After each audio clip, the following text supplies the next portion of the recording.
গ্রামের সাদাসিধে ছেলে। সেদিন প্রথমবার কলকাতায় গেছিলাম। অনেক কেনাকাটা করার পর একটা ফলের দোকানে গিয়ে জিজ্ঞেস করলাম, দাদা কাটা ফল প্লেট কত? আমাকে 1 প্লেট দিন। তারপর দেখি দুজন অপরিচিত সুন্দরী মহিলা বেঞ্চের উপরে বসে আছে। তারপর আমার সঙ্গে যা ঘটলো।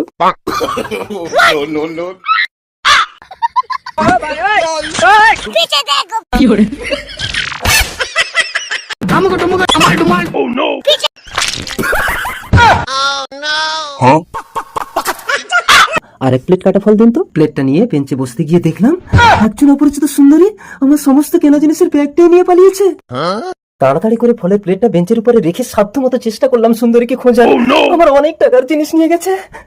হায় রে কপাল, রেখে যাওয়া ফলের প্লেটটাকে নিয়ে দ্বিতীয় সুন্দরী হাওয়া। ওই দোকানের একটি ছেলেকে জিজ্ঞেস করলাম, দাদা এখানে যে দুটো সুন্দরী বসেছিল আপনি কি তাদের চেনেন? আবে শালা, এটা কলকাতা, বেশি ফুটলে কিন্তু নাঙ্গা হয়ে ঘরে যাবি। ক্ষমতার জোরে শহর গলা ধাক্কা দিল গ্রামকে।